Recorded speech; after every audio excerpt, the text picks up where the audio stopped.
আপনি চার দোকানে ডিবেট করতে গিয়ে মা বাপ ধরে যখন গালি দিয়ে দিলেন, তখনই আপনি সেখানে আপনার দ্বীনের প্রচার স্টপ করে দিলেন। আপনি যখন তাকে গালি দেওয়ার পর্যায়ে চলে আসবে, আপনি পারতেছেন না, আপনার মধ্যে প্রতিশোধ চলে আসতেছে, তখনই কোরআন বলছে আপনি সালাম দেন, আসসালামু আলাইকুম। এরপর আপনি আপনার নির্ধারিত স্কলার, যাকে আপনি মনে করেন যে কিছু জানে, তাকে ইনভাইট করে তার সাথে বসান। আমাদের অসংখ্য ভুল আছে। আমরা নিজের পীরের পক্ষে গিয়ে অনেক সময় দেখা যায় ঝগড়ায় গিয়ে গালিমূলক কথা বলে ফেলি, ফেসবুকে লিখে ফেলি। এটা সবচেয়ে বেশি কষ্ট পায় আল্লাহর ওলিরা। ঠিক কিনা? জোরে কথা বলেন না। ওনাদের জিন্দেগিতে কোনো গালি তো দূরের কথা, বড় করে করা কথা নাই। এরপর তাহলে দুইটা জিনিস পেলেন। একটা হলো, প্রথমটা কি? আদব। 2 নম্বর হলো প্রতিশোধ না নেওয়া। কি না নেওয়া? প্রতিশোধ না নেওয়া, সবর করা। কি করা? সবর। আমি সবরের ঘটনা বলি একটা আপনাকে। এক ওলি আল্লাহর ঘটনা। এক ওলি আল্লাহ সেম এইরকম কোন এক কিতাব আমি পড়েছি, রাস্তা দিয়ে হেঁটে যাচ্ছিলাম, সুবহানাল্লাহ। তো যাওয়ার সময় রাস্তার কাদার পানি থাকে না গর্তে, ওরকম গর্তের মধ্যে ওলি আল্লাহর কদম পড়ে গেছে। ওনার ধ্যান তো এখানে নেই। তো পানির ছিটা গিয়ে পড়ছে এক পথিকের গায়ে। ওরা মোট 2 জন। পথিকরা মোট কয়জন? 2 জন। তো যখন গায়ে পানির ছিটা পড়েছে, অপরজন উনি এসে ওই ওলি আল্লাহর গায়ে হাত তুলেছে। নাউজুবিল্লাহ, জোরে বলেন না। এখন ওলি আল্লাহ মুস্কি হেসে সালাম কি দিয়েছে বলেন না? কি কলু সালামা। কারণ জানে যে ও জাহেল। ও যদি জ্ঞানী হতো, বুঝতো যে রাস্তায় কাদা পানি, এখানে হাঁটার সময় ভুলে পা পড়তে পারে, এটা কেউ ইচ্ছে করে ছিটা মারে নাই। এরপরেও যখন আঘাত করেছে, বুঝতে হবে তার মধ্যে সেই এলম নাই। তখন ওলি আল্লাহ তাকে সালাম দিয়ে চলে যাচ্ছে। কদ্দুর যাইতে যাইতে একটা চিৎকার শুনে দেখতেছে যে মেরেছে সে জাগাত মরে গেছে। আল্লাহু আকবার, জোরে বলেন না। যার কারণে মেরেছে সে এসে ওলি আল্লাহকে বলছে, হুজুর আপনি কি আমার বন্ধুকে বদদুয়া করেছেন? সে তো মরে গেল। বলে, ভাই আমি তো ওনাকে বদদুয়া করি নাই। বলে, তাহলে এটা কেমনে হলো? বলে, আপনার বন্ধু তার বন্ধুত্ব নিভিয়েছে, আমার বন্ধু আমার বন্ধুত্ব নিভিয়েছে। আর জোরে বলেন না সুবহানাল্লাহ। আপনার বন্ধু তার বন্ধুত্ব নিভিয়েছে।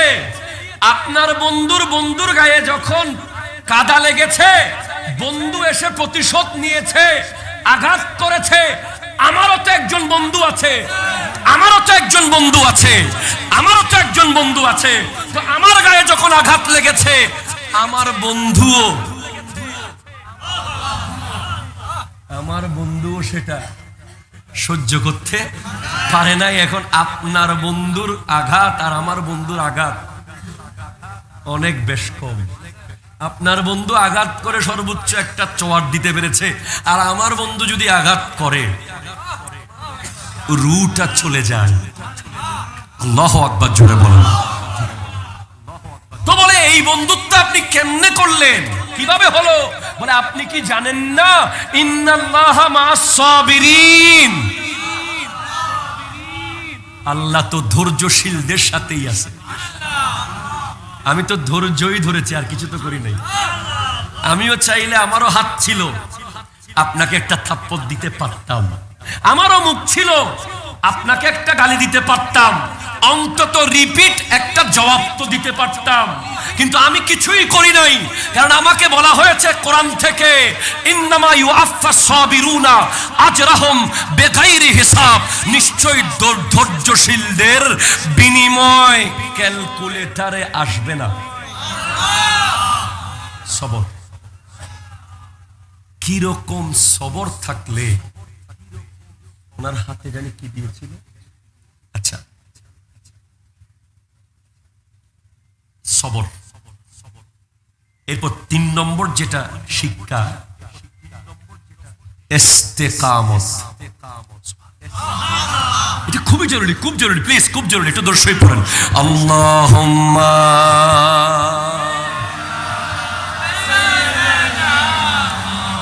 ওয়া আলা আলি সাইয়্যিদ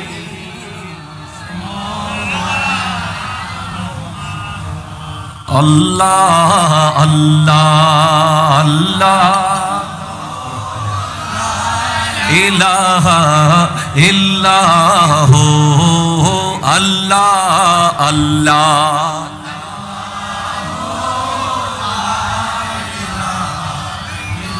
प्यारी सूरत हंसता चेहरा, मुंह से झरते हैं फूल, नूर सारा पा चाँद सा उजला, हक्का प्यारा रसूल मदनी।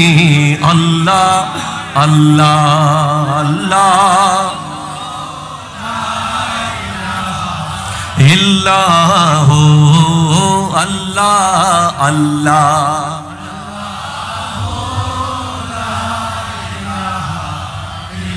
हामिदो महमूद और मोहम्मद दो जग के सरदार,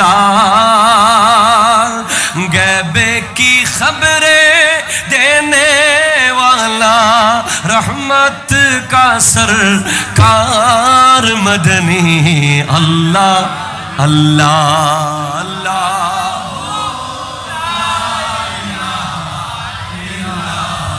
একটু চিৎকার দিয়ে বলেন তো সুবহানাল্লাহ। 3 নম্বর চরিত্র। চরিত্রগুলো লাস্টে বলবেন, মুখস্থ যে বলবেন সে আজকে বিজয়ী হবে, ফুলের মালা দিব। যেগুলো আমি বলতেছি মনে মনে মুখস্থ করে ফেলেন। প্রথমটা কি বলেছিলাম? 2 নম্বরটা কি বলেছি? সবর। বা সবর বললেই বুঝবেন প্রতিশোধ না নেওয়া, সবর। 3 নম্বর হলো ইস্তেকামত। এটা নিয়ে, ইস্তেকামত নিয়ে এখানে শুরু হবে, কারবালার মাহফিলে শেষ করবো ইনশাআল্লাহ। শেষ আর শক্তি শেষ। আচ্ছা, এখানে কল আসতেছে কার মোবাইল? এটা কেটে দাও না, মোবাইলটা খুলে নিয়ে ফেলো। তরিকতের মজলিসে এসব মেশিন টেশিন এগুলো খুব ঝামেলা, ঠিক কিনা বলেন? এগুলো লাইট টাইট অফ করে কথা বলতে হয়। দুনিয়াদারি থাকলে কথা হয় না। আমি এই জিনিসগুলোর বেশি ভয় পাই। এগুলো থাকলে মন খুলে বলতে পারি না ভাই। মনে হয় যেন আমার সামনে AK-47 বসায় রাখছে। ঠিক কিনা কথা শুনে বলেন না। 3 নম্বর বলেছি ইস্তেকামত, অটলতা। আচ্ছা ভাই সুবহানাল্লাহ জোরে বলেন না ভাই। আপনাকে এই কথাটা শুরুতে একটা ব্যাকবোন দিয়ে দিচ্ছে, মেরুদণ্ড। আল ইস্তেকামাতু ফাওকাল কারামত। ইস্তেকামতের মূল্য কারামতের উপরে। আরো জোরে বলেন সুবহানাল্লাহ। একটা উদাহরণ দিয়ে বুঝাচ্ছি। খাজা মঈনুদ্দিন চিশতি রহমতুল্লাহ আলাইহি বলেছেন যে আমি যদি কারবালার মাঠে গিয়ে একটা গুতা মারতাম তাহলে ওখানে পানির দরিয়া হয়ে যেত। তাহলে ইমামে হুসাইন রাদিয়াল্লাহু তাআলা আনহু তো গরিব নওয়াজের বাবার বাবার বাবার বাবার বাবার বাবার বাবার বাবার বাবার বাবা, নাতির নাতির নাতির নাতির নাতি যদি গুতা মারলে সাগর হয়ে যায়, বাবা কেন পারলেন না ফুরাত নদী নিয়ে আসতে? বলে এখানে বুঝতে হবে ওনারটা ছিল কারামত, গরিব নওয়াজেরটা কারামত, যেটা আয়না সাগরকে বদনায় নিয়ে এসেছেন। আর ইমামে হোসেন রাদিয়াল্লাহু তাআলা আনহুটা ছিল ইস্তেকামত। আল ইস্তেকামাতু ফাওকাল কারামত। ইস্তেকামত কারামতের উপরে। বলে পানির উপরে হাঁটা ওলি নয়, আগুনের উপরে দাঁড়িয়ে থাকা এটা জাদুঘরেও পারে, ঠিক কিনা কথা জোরে বলেন। সাগরের উপর দিয়ে হেঁটে যাওয়া এটা জাদুঘরেও পারতে পারে, কিন্তু গোটা জিন্দেগি আল্লাহর নবীর সুন্নাতের উপরে কাটিয়ে দেওয়া হলো আসল কারামত, আসল কারামত, আসল কারামত, ঠিক কিনা। এক অলির দরবার থেকে এক মুরিদ চলে যাচ্ছে। মুরিদ কি করতেছে? ওয়াজুরা হন না, অত কষ্ট হন না। আমি কি আয়েশার করি না, অত কষ্ট হন না, কেন না মাথাতে পারেন, কেন জোরা হন সুবহানাল্লাহ। কে কে চলে যাচ্ছে? মুরিদ যাচ্ছে, আর বলছে ভাই, মুরিদকে পীর সাহেব জিজ্ঞেস করতে, তুমি চলে যাচ্ছ কেন? বলে হুজুর এতদিন আপনার দরবার আছে, কোনো কারামত দেখি নাই। কি দেখি নাই? কারামত দেখি না, তাই চলে যাচ্ছি।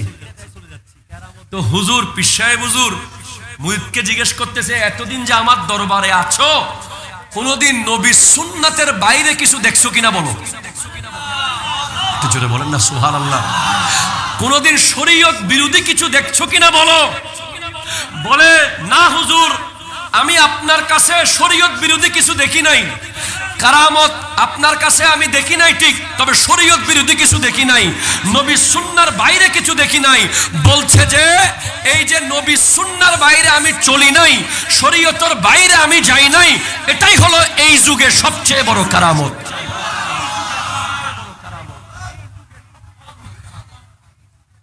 এটাকে বলা হয় ইস্তেকামত, অটল থাকা।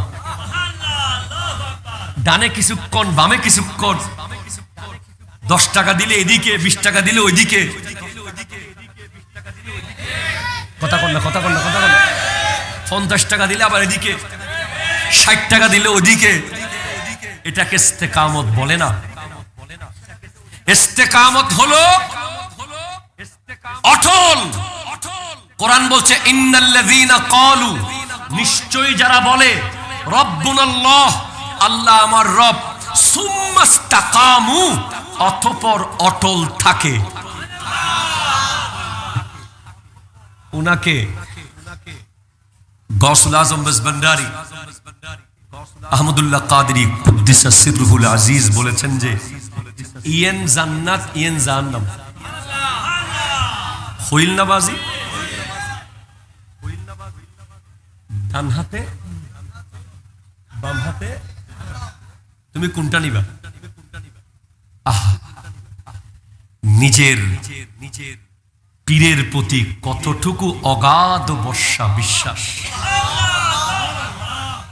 কিভাবে অটল থাকলে উনি তো জান্নাত চাইতেই পারতেন, ঠিক কিনা জোরে বলেন না।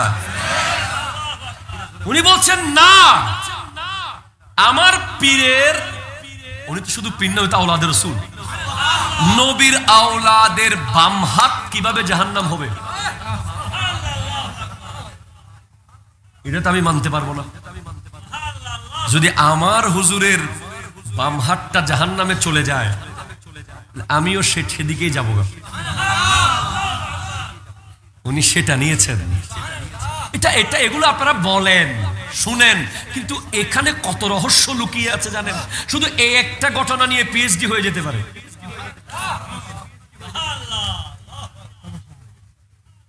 এখানে আরেকটা জিনিস স্পষ্ট হচ্ছে, নির্লোভ। সুবহানাল্লাহ জোরে বলেন না। জান্নাতের লোভে নামাজ পড়ে নাই। জান্নাতের লোভে, আমার সূরা কাহাফ মনে পড়ে যাচ্ছে, আমি কি করব, আমি কি বলবো? সূরা কাহাফে রব্বুল আলামিন ইরশাদ করতে লাগলেন, ওয়াসবির, you have to connect with someone, নাফসাকা, ইউর এক্সিস্টেন্স। তুমি নিজেকে এমন কিছু ব্যক্তির সাথে সম্পৃক্ত করো, মাআল্লাযিনা, এমন কিছু ব্যক্তির সাথে, ইয়াদউনা, যারা ডাকে, রব্বাহুম, তাদের রবকে, বিল গাদাতে ওয়াল আশিয়ে, সকাল সন্ধ্যা। তুমি নিজেকে এমন ব্যক্তিদের সাথে কানেক্টেড করো যারা তাদের রবকে সকাল সন্ধ্যা ডাকে। বলে কেন ডাকে? আমরা তো অনেকে ম্যাট্রিক পরীক্ষার আগের রাতে ডাকি, পরের দিন পরীক্ষা ভালো হওয়ার জন্য। কথা বল না, ঠিক কিনা? জোরে কথা বলে না। আর অনেকে ডাকি, যখন চিটাং পোর্টে জাহাজ আসবে, সাগরের মাঝে একটু একটু ভয়ঙ্কর ঝড়ের খবর পাচ্ছি, তখন তাড়াতাড়ি মসজিদে যায় নামাজে গিয়ে আল্লাহ আল্লাহ আল্লাহ আজাজ আজাজ। কথা জোরে বলেন না, ঠিক কিনা বলেন না? যখন পেটের বাচ্চা জন্ম নেবে, ডাক্তার খুব সিচুয়েশন বলছে যে যে কোনো মুহূর্তে যে কোনো কিছু হতে পারে, হয়তো সিজার হয়ে যেতে পারে, কি করবেন? তাড়াতাড়ি হাসপাতালের বারান্দায় যায় নামাজ বিছিয়ে আল্লাহ। এগুলো হচ্ছে মৌসুমী ডাক। এগুলোকে আমি নাজায়েজ বলছি না। আল্লাহ ছাড়া কার কাছে যাবেন? ঠিক কিনা বলেন?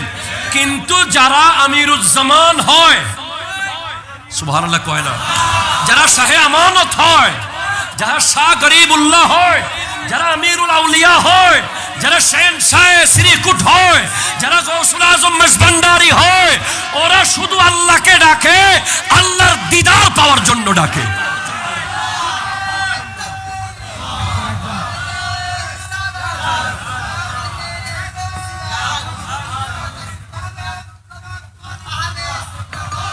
জিন্দাবাদ জিন্দাবাদ।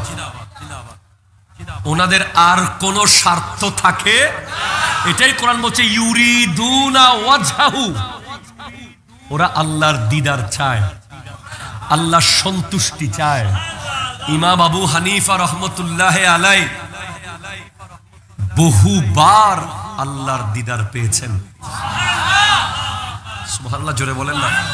হযরতে মাওলা আলী বলছেন, আমি আল্লাহকে দেখে দেখে সুবহান রাব্বিয়াল আলা বলি। যে আমরা তো আল্লাহকে দেখার আশা, চাওয়া, ইচ্ছা, স্বাদ, আল্লাহ দেখার স্বাদ। আমার নবী জানে আল্লাহ দেখার স্বাদ কি। আমাদের সেই স্বাদ দেওয়ার জন্যই ওলি আল্লাহরা সারা পৃথিবীর বিভিন্ন জায়গা থেকে এসেছেন, আমাদেরকে আল্লাহ দেখানোর জন্য।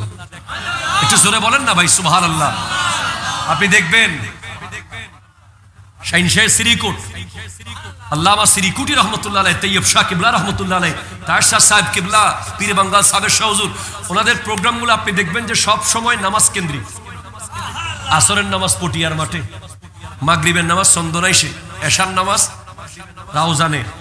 সেভাবে আপনি দেখেন গৌসুল আজম মেজভান্ডারির দরবারে মসজিদ আগে, মাজার পরে। ঠিক কিনা? কথা জোরে বলেন না। আমিরুজ্জামান শাহ রহমতুল্লাহ দরবার দেখেন, মসজিদ আগে, মাজার তারপরে। আজমির শরীফ যান, মাজারের চারিপাশে 3টা মসজিদ। প্রত্যেক ওলির প্রধান মিশন আল্লাহ দেখানো। একটু জোরে বলেন না, সুবহানাল্লাহ। কি দেখানো? আল্লাহ দেখানো। এটা হাদিসে এসেছে, মাল ইহসান আন তা'বুদাল্লাহ কাআন্নাকা তারাহু। এমন ভাবে নামাজ পড়ো যেন তুমি আল্লাহকে দেখছো। যদি তুমি আল্লাহকে না দেখো, ফাইন লাম তাকুন তারাহু ফাইন্নাহু ইয়ারাকা। আল্লাহ তোমাকে দেখছে, তাহলে পৃথিবীর সবচেয়ে বড় দয়াবান মুহসিনে আজম কে, যে তোমাকে আল্লাহ দেখায়, আল্লাহ দেখায়, আল্লাহ দেখায়। হস্টর্ণ হলো, আরো জোরে হস্টর্ণ হলো। ওলি আল্লাহরা A+ পাওয়ার জন্য নামাজ পড়ে না। ওলি আল্লাহরা বাচ্চা ঠিক মতো হওয়ার জন্য নামাজ পড়ে না। ওলি আল্লাহরা জাহাজ সমুদ্র থেকে ঠিক টাইমে চলে আসার জন্য নামাজ পড়ে না। এরকম একজন ওলির নাম বলি, সৈয়দ মাহমুদ আলুসি বাগদাদি। আরো জোরে বলেন। উনি বিশ্ববিখ্যাত ব্যবসায়ী ছিলেন, তাফসীর রুহুল মানির লেখক। ওনার এক মুরিদ দৌড়ে এসে বলছে, হুজুর আপনার জাহাজ তো সাগরের মাঝখানে ডুবে গেছে। বড় বড় জাহাজে ব্যবসার মাল আনতেন। তো উনি বলতেছেন যে ধ্যানের মধ্যে আছেন, জিকির অবস্থায় বলতেছেন আলহামদুলিল্লাহ। কিরে অবাক, আমাদের যদি একটা জাহাজ ডুবে গেছে কেউ বলে, আমরা তো বেহুশ হয়ে আদা মরা হয়ে যাব। ঠিক কিনা? জোরে বলেন না। মহিলাদের মতো বলে যে অলাগার, এরকম আমরা গাওয়া শুরু করব, আর জাহাজ গেলগুদে না রে। ঠিক কিনা? কথা বলেন না। আর ওলি আল্লাহ কি বলতেছে? আলহামদুলিল্লাহ। এরপরে কিছুক্ষণ পর আরেক মুরিদ এসে বলতেছে, হুজুর হুজুর ও হুজুর, জাহাজ যেটা ডুবছে এটা তো আপনারটা না, আরেকজনেরটা ডুবছে যে না। তখনও একই টোন, একই সাউন্ড, একই আওয়াজ, অতি খুশি না। আমরা বলতাম কি হলি দি, তাড়াতাড়ি মিষ্টি লয়ে। হুজুর বলতেছে আলহামদুলিল্লাহ। তখন মুরিদ জিজ্ঞেস করতেছে, হুজুর জাহাজ ডুবে গেছে তখনও আলহামদুলিল্লাহ, উঠে গেছে তখন আলহামদুলিল্লাহ, ব্যাপার তো বুঝলাম না। সুবহানাল্লাহ। বলে জাহাজ যখন ডুবেছে তখন আমি আমার দিলকে জিজ্ঞেস করেছি, দিল তুমি কি আপন জায়গায় আসো? আমার দিল আমাকে বলছে, হুজুর আমি আপন জায়গায় আসি। কিছুক্ষণ পর যখন জাহাজ উঠে গেছে বলল, তখন আমি আবার আমার দিলকে জিজ্ঞেস করলাম, এ দিল তুমি কি আপন জায়গায় আছো? আমার দিল তখনও আমাকে বলল, আমি তো আপন জায়গায় বরাবর আছি, আমার মধ্যে কোনো পরিবর্তন নাই। তখন আমার মুরিদ জিজ্ঞেস করছে, হুজুর আপনার দিলটা আছে কোথায়? তখন হুজুর বলছে, বেটা আমি তো দিল ব্যবসাকে দিই নাই, দিল সংসারকে দিই নাই, দিল সমাজকে দিই নাই, দিল দেশকে দিই নাই, দিল তো মদিনা ওয়ালাকে দিয়ে দিয়েছি, মদিনা ওয়ালাকে দিয়ে দিয়েছি। জান ও দিল होश खिरत सब तो मदीने पहुंचे, तुम नहीं चलते रजा, सारा तो सामान गया, আমার দিল তো মদিনা ওয়ালার কাছে আছে।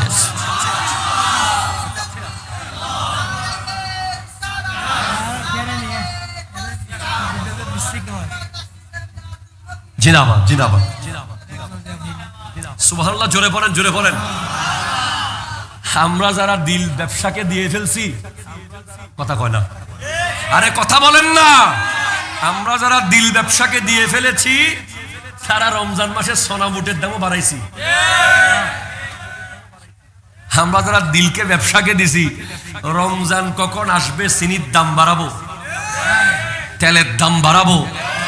এরপরে তেল থাকার পরেও অজুহাত, বাংলাদেশে তো মনে রাখবেন কালকে যদি কিয়ামত ঘোষণা হয়, আজকে জায়নামাজের দাম বাড়তি। কথা কোন ঠিক কিনা জোরে বলেন না। যদি বলে যে আগামীকাল কিয়ামত হতে পারে, মোটামুটি একটা সম্ভাবনা দেখবেন আজকে তসবিহ সব 3 ডবল দাম হয়ে যাবে, টুপির দাম বাড়ে যাবে 6 ডবল। সারা জীবন দেয় নাই, আজকে অন্তত দিবে মনে হয়। আমরা সেরকম কেন? আমাদের সাথে ওলি আল্লাহ সোহবত নাই। ওলি আল্লাহদের জীবনের আরেক শ্রেষ্ঠ বৈশিষ্ট্য হলো তাদের কাছে কোনো লোভ ছিল না, লোভ ছিল না, লোভ ছিল না। তারা সারা জীবন কষ্ট করেছে, বিরিয়ানি খাচ্ছি আমরা, ঠিক কিনা কথা বলেন? আপনি খবর নেন, ওনারা অনেক সময় কত শত শত বেলা উপোস ছিল। আমার নবী এসেছে, আমার নবী পেটে পাথর বেঁধেছে, পুরো বছর মিলাদুন নবীর তবরুক খাচ্ছি আমরা। শুধু আমরা না, প্যান্ডেলওয়ালা খাচ্ছে, ক্যামেরাওয়ালা খাচ্ছে, গাড়িওয়ালা খাচ্ছে, হ্যান্ডবিলওয়ালা খাচ্ছে, হুজুরে খাচ্ছে, তার ড্রাইভার খাচ্ছে। নবী এসেছে, গোটা জগতের রিজিক এসে গেছে।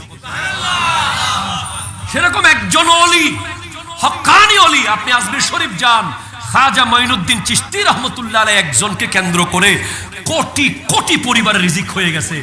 বিমানওয়ালার রিজিক, টিকেটওয়ালার রিজিক, রেলওয়ালার রিজিক, রেলের টিকিট কাটে তার রিজিক, তারপর রেলের ভিতরে সাজে বসে তার রিজিক, আবার ওখানে নামে রিক্সাওয়ালার রিজিক, ওখানে যাওয়ার পরে গোটা পথে পথে দোকানদারদের রিজিক। একজন জ্বলে উঠেছে, দুনিয়া আলোকিত হয়েছে।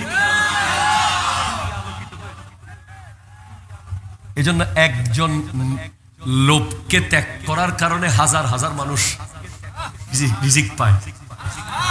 হযরত আমিরুজ্জামান শাহ লোভ করে বলতে পারতেন, আই ব্যস্ত লইম দে, বলে নাই, শিক্ষা দিয়েছেন। আমরা তো তাবরুকের প্যাকেট একটা পাইলে পেট ভরে না, অনেক সময় হাঁটুটা তুলে দিয়ে টুপি লাগাই দিই হাঁটুর উপরে, যাতে মানুষে মনে করে যে আরোগ্য বাচ্চা বই ইয়ে দিন করে। কথা কন্যা ঠিক কিনা জোরে বলেন না। লোভ, লোভ, লোভ। ওলি আল্লাহর দরবার থেকে আপনি আরেকটা জিনিস শিখে যান, লুবি কখনোই বিজয় লাভ করে না, লুবি সব সময় মাহরুম হয়ে যায়।